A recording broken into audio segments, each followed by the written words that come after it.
You have $4.12 in your checking account. The pump reads $3.79 a gallon.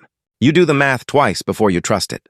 Nobody in line behind you knows this number. Not the man in the Silverado. Not the cashier watching through the glass. In 6 years, this exact moment will be the story you tell. The night $4.12 decided what you'd become. Right now, it just decides how much gas you get. The Shell station on Route 9 smells like diesel and burnt coffee. It's 9:47 p.m. The overhead light buzzes, flickering every 4 seconds. You slide your debit card. The reader blinks red. Insufficient funds. You already knew that. You'd check the app in the car, thumb shaking slightly on the screen. So you thumb in cash instead. 4 crumpled ones and a fistful of dimes counted out on the black rubber mat by the nozzle. $3.79, 11 cents short of a full gallon. You laugh once, short and humorless. Not funny. Just familiar? You are 26 years old. You drive a 2009 Honda Civic 187,000 miles, a crack in the windshield shaped like a lightning bolt. You tell people you like the character. The truth is simpler. You can't afford a payment. Paycheck to paycheck isn't a phase for you. It's a rhythm. Rent hits the 1st. By the 27th, you're doing math in a gas station parking lot. You work at a mid-sized logistics company. $7,600 a year. Nobody there knows about the $612 balance sitting in collections. Nobody knows about the payday loan bleeding you dry every month since March. Is this just how it is? Some nights you believe the answer is yes. Then, on a Tuesday that means nothing to anyone else, you open a spreadsheet. 3 columns. Income. Fixed. Variable. Numbers you avoid control you. Numbers you name you can move. Poverty isn't about how much you make. It's about how much you see. You don't quit your job. You don't get a windfall. You just start looking, really looking, at every dollar that moves through your hands. At the grocery store that Saturday, you stand in the cereal aisle doing math you've never done before. Generic versus name brand. 120 saved here, 0 to 80 there. It feels small and stupid and necessary all at once. You leave with $6 less on the receipt than usual. You feel it like a win. You pick the highest interest debt first because math isn't emotional. You cut cable. Sell the PS4 for $140. Pack lunch instead of buying it. $900 gone in 11 weeks. Then the 612, 6 more weeks. You remember the exact moment it hit 0. 11:14 p.m., standing in your kitchen, phone screen lighting your face. No one claps. No one knows? You think about calling someone. You don't have anyone who'd understand why this number matters more than a promotion would. Debt-free isn't a finish line. It's a starting line. That's when Marcus calls. Marcus is your cousin, 2 years older. The one who used to let you ride in the passenger seat of his first car like it made you both something. Now he calls at 10 p.m., and you know before you answer. This time it's a crypto flip he swears is about to 10x. He doesn't ask how you're doing. He asks if you're liquid. You tell him no. You could give him the $200. You have it now, technically. But what he needs isn't $200. You tell him that instead. He laughs, thinner than usual. Says you've gotten weird about money. You let him think that. People don't want your money. They want your certainty. At the mechanics the next week, fixing a noise the Civic's been making, Tommy hands you a $340 bill and doesn't ask why you're not trading the car in. To him, you're cheap. You know better. Cheap is a costume. Rich is a decision nobody sees. You build the emergency fund to $1,000, then push further. In a laundromat on a Sunday, folding the same 3 shirts you've owned since college, you watch the total tick past $2,600.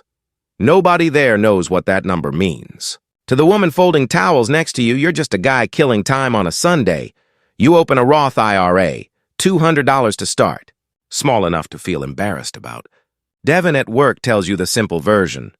Money left alone grows money of its own, quietly, while you're not looking. $200 a month into an index fund. Nothing fancy, Marcus calls again. The coin dropped 80%. He asks if you can float him rent. You ask if he's got a number written down anywhere. Silence. That's an answer. You send him a spreadsheet instead of cash. By year's end, retirement, $2,400. Emergency fund, $3,100. Numbers moving quietly under a paycheck that hasn't changed. Then the call comes that isn't Marcus asking for something. It's Marcus telling you something, voice flat in a way you've never heard from him. He lost the apartment. Eviction notice, 30 days, already 3 passed. He's staying on a friend's couch off Route 40. He doesn't ask you for money this time. He just says, quiet, almost ashamed, "I don't know how you figured this out and I didn't." You sit in your car in the driveway for a long time after that call. You don't drive to him. You don't wire him a check either. You do something harder. You drive over that weekend, sit at his kitchen table, the one with a wobbly leg propped up with a folded napkin, and you build the spreadsheet with him line by line. While he stares at numbers he's never once written down in his life. He cries at the table, quietly, not dramatically, just a grown man finally seeing the shape of his own life on a screen. You don't fix it for him. You hand him the pen. Money doesn't rescue people. It just shows them where they're standing. 2 years in, at your annual review, your manager slides across a standard 3% raise. You bring your own numbers this time. You get 9%, $51,184 a year. You don't inflate your life to match it. You start tutoring algebra 2 evenings a week, $40 an hour, cash, and every dollar goes straight into the fund. At the DMV, renewing the Civic's registration for what will be the last time, the clerk barely looks up as she stamps your paperwork. You notice the total mileage line, 201,000. You feel oddly proud of a number that means nothing to her and everything to you. On an ordinary Sunday, you check the balance.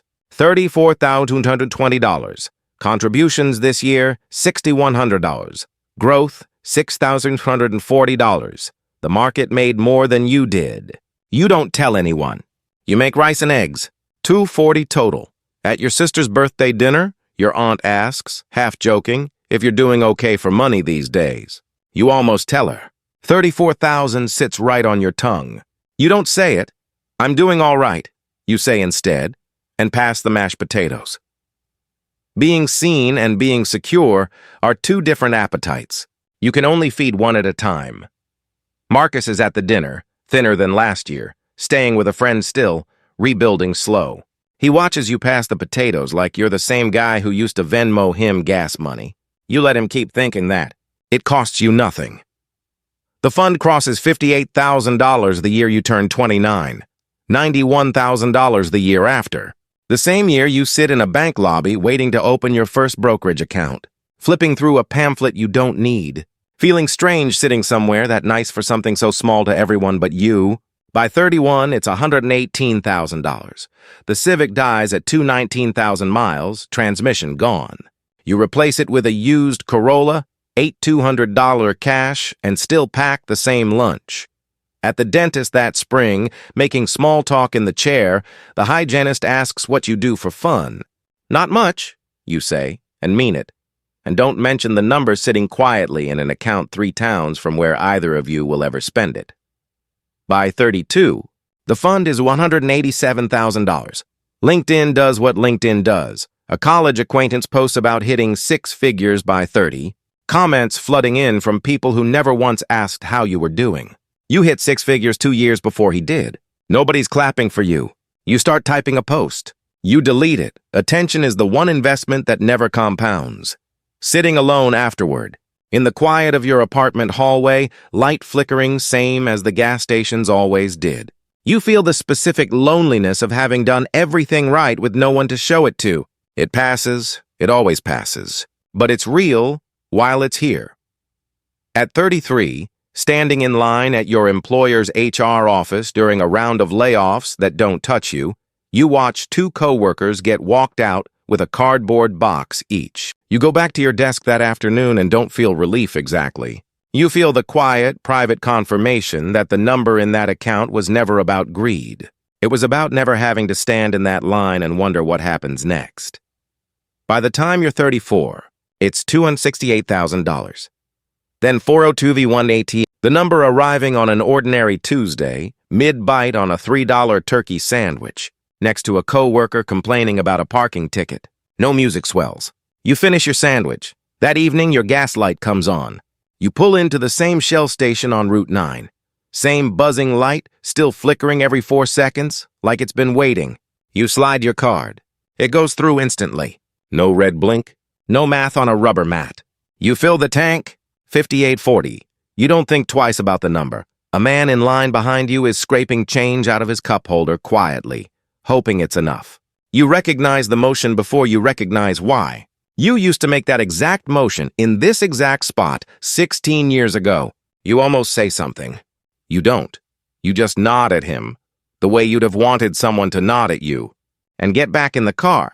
You didn't become rich the day you crossed $400,000. You became rich the night you refused to lie to yourself about $4.12.